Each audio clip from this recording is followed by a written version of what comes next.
Zdravím ťa pri novom videu, v ktorom ťa opäť naučím nejaký ten kartový trik, ktorý sa môžeš naučiť v mojej prvej knihe, ale úplne inak. A princíp sa môžeš naučiť v mojej druhej knihe, presne tak, ako ti ukážem, len s iným počtom kariet. Tento trik je možné ukazovať aj kúzelníkom, pokiaľ ste chceli niekedy ukladať kúzelníka. Toto je presne jeden z tých trikov, pretože možno ten trik pozná, dokonca ty ho poznáš, predpokladám. Ty, čo poznáš toto video, poznáš tento trik, ale nie v tejto verzii. A ten kúzelník ho pozná tiež, len nepozná túto verziu. A je veľmi jednoduchý. Poďme si ho ukázať. Vyzerá presne takto.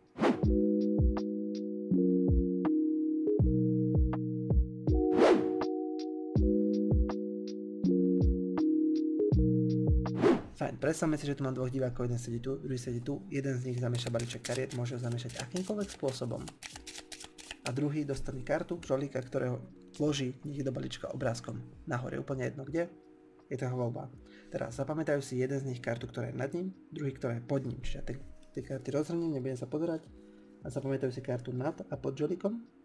Okay. A aby som tie karty nemohol zistiť, tak tie karty zamiešam alternatívne. To znamená, že ten žolík skončí mimo tých kariet. A nebudem mať odkiaľ vedieť, aké karty diváci videli. OK, aby som sa nepomýlil, fajn. Môžem ale počítať tie karty, takže to spravím ešte raz. A tým pádom som skončil aj s počítaním, pretože teraz by som nemal vedieť, kde sa tie karty nachádzajú. Je ich veľmi málo, takže to netrvá moc dlho. Dajme tomu. A toho žolíka už vlastne ani potrebovať nebudem. Čiže vezmem žolíka, dám ho na bok. A poprosím jedného z divákov, aby mi preložil balíček. Čiže preložím balíček kariet a ja sa žolíka spýtam, kde tie karty sú. OK, takže prvá. Fajn. A druhá. OK. Prvá karta je niekde v tomto balíčku, samozrejme. Musí tam niekde byť. A mala byť presne tu. Pokiaľ mi to žolík povedal správne, tak prvá karta je toto. A druhá karta, opäť mala by tam niekde byť v tom balíčku, je presne tu. Pokiaľ mi to žolík povedal správne, mal by som mať aj druhú kartu. Čiže karta diváka číslo 1, karta diváka číslo 2. 1, 2. Poďme sa to naučiť.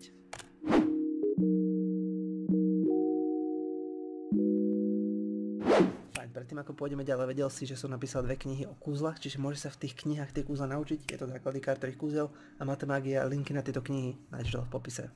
Ďakujem veľmi pekne za podporu. Možno sa to prekvapí a možno nie, ale je to klasický trik, kde sa využíva 21 kariet. Je to presne ten trik, kde rozdeľuješ 3 stĺpce 3 krát, ale trochu inak. Môže to vyzerať presne tak, ako som ti ukázal, a teraz si to vysvetlím. Je to veľmi jednoduché, nemusíš si moc pamätať a všetko funguje automaticky. K triku teda nepotrebuješ žiadnu prípravu, jediné čo potrebuješ je 20 akýchkoľvek kariet a jednu kartu, ktorú budeš otáčať naopak. Čiže ja tu mám 20 kariet, môžeš si zobrať akékoľvek karty, môže to byť cenové karty, akékoľvek, dôležité to číslo 20 a ten jeden žolík. OK? A odporúčam ti tento trik robiť pre dvoch divákov naraz, pretože je to oveľa lepšie, keď je jeden divák tu a druhý tu. Zároveň má ten trik lepší efekt, ak sú tam tí diváci dvaja. Taktiež, pokiaľ máš vačok, vrecko, čokoľvek na gatiach, na rifloch napríklad, tak je dobré jednej karty sa do jedného a druhé do druhého. Ja mám mikinu, väčšinou nosím mikinu a tento trik robím trochu inak, keď ho predvádzam, ale naučím ťa to tým najjednoduchším spôsobom, akým sa dá. OK? Poďme na to. Pokiaľ teda máš 20 akýchkoľvek kariet, je jedno, či si ich pamätáš, či si ich nepamätáš, pretože tie karty môže divák reálne zamiešať a vybrať si 20 kariet, ktoré chce. Dáš divákovi tento balíček kariet zamiešať jedno akýmkoľvek spôsobom, pretože nezáleží na tom, v akom sú tie karty poradí. A druhý divák vloží žolíka opačne kdekoľvek chce, čiže dajme tomu, že ho vloží opačne sem. OK? Pre vysvetlenie ja sa na tie karty pozriem, ale teraz jeden divák si zapamätá kartu, ktorá je nad žolíkom a druhý kartu, ktorá je pod žolíkom. Takže keď tie karty rozhrniem, jeden divák si bude pamätať ESO diamantové alebo ESO kárové a druhý šesku srdcovú. OK? To sú karty, ktoré si diváci pamätajú. Čiže jednu, druhú. My si budeme pamätať obidve. Tu je ten žolík otočený, preto je tam otočená karta samozrejme. Fajn. V tomto momente je dôležité zamiešať tie karty správne, alternatívne, ale správne. Čiže prvá karta ide doprava a druhá karta ide doprava, ale hore. Tretia karta ide doprava, štvrtá doprava hore a takto budeme pokračovať celým balíčkom doprava, hore. Je úplne jedno, kde skončí žolík. Nemusíte sa na tie karty ani pozerať. A urobíte to s celým tým balíčkom. Časť, ktorá vytrča hore, tu si vezmete a položíte ju na vrch balíčka. Čiže to, čo trčí hore, vyberiete z tej kôpky a položíte na vrch. Teraz musíte spraviť to isté miešanie ešte raz. Čiže doprava, hore, doprava, hore, s celým balíčkom ešte raz. To je ako keď robíte tie kôpky, presne to isté. OK.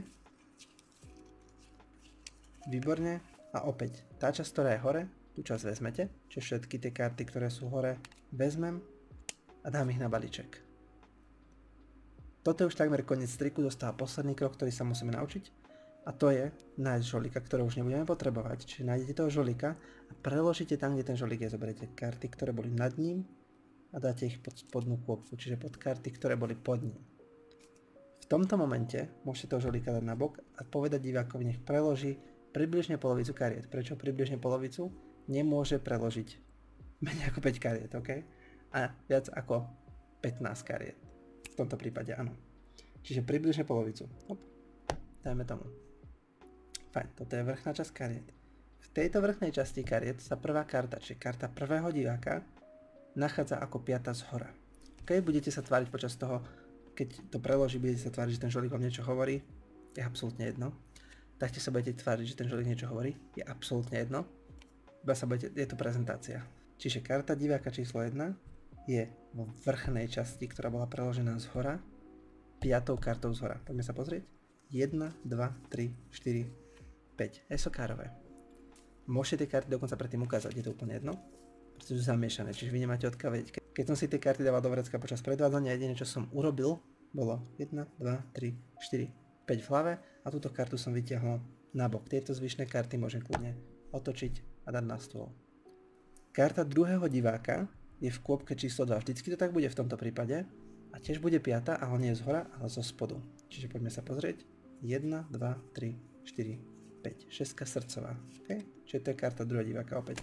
Keď mi mám vo vrecku, otočím si ich tak, aby som vedel, kde je spodok balíčka a odpočítam si 5 kariet, vyťahnem divákovú kartu, vezmem si ich do rúk a ukážem kartu divákovi 1, ukážem kartu divákovi 2. Poďme si ten trik ukázať ešte raz, zopakovať si ho a poviem vám k tomu nejaké tipy, ktoré by ste mohli spraviť, OK? Poďme na to.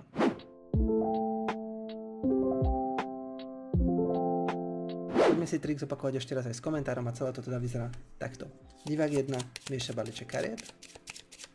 Divák 2 vezme žolíka a vloží ho kdekoľvek obrázkom nahor medzi karty. Následne si divák 1 zapamätá kartu nad žolíkom, divák 2 kartu pod žolíkom. Zamiešate karty miešaním, ktoré som ukazoval vo vysvetlení, čiže doprava hore, doprava hore, doprava hore. OK, s celým balíčkom, s celou kôpkou. Následne vrchnú časť vezmete a dáte na vrch. Urobíte to isté ešte raz. Doprava hore. Kompletne s celou kôpkou. Nesmiete sa pomýliť, je to veľmi dôležité, aby ste sa pri tomto procese nepomýlili. Vždycky začnete pravou dole a končíte pravou dole, OK? Zoberiete hornú časť, položíte na kôpku, preložíte tam, kde je žolík, čiže všetky karty nad žolíkom idú dole. Následne ide žolík vedľa, divák preloží kôpku nejakým spôsobom, ako chce, približne v polovici. Jedna karta je 5. zhora, 1, 2, 3, 4, 5, dvojka srdcová. Druhá karta je 5. zo spodu, 1, 2, 3, 4, 5, čekvečko, píkové. Samozrejme nájdete ich buď pod stolom, vo vrecku, za chrbtom, bez toho, aby ste sa pozerali, je to úplne jedno. Môžete si vymyslieť vlastnú prezentáciu, celý tento trik je založený na prezentácii, ktorú ukážete divákovi a to je na vás, aby ste si mysleli tú prezentáciu podľa seba, nie podľa toho, čo vám ukážem ja. Ja vám dávam niečo, čo môžete využiť akokoľvek chcete, pokiaľ si urobíte dobrú prezentáciu. Môžete túto prezentáciu kľudne zdieľať spolu so mnou, môžete mi poslať video nejaké na Instagram alebo link na YouTube, ja si to veľmi rád pozriem a dúfam, že sa vám tento trik páčil, napíšte mi do komentára kľudne vašu spätnú väzbu, budem veľmi rád za každú spätnú väzbu. Môžete ma podporiť napríklad tým, že si kúpite jednu z týchto dvoch kníh, kde sa môžete naučiť ďalšie kartové triky a to je asi na toto video všetko. Takže sa vidíme pri ďalšom, zatiaľ sa pekne a čau.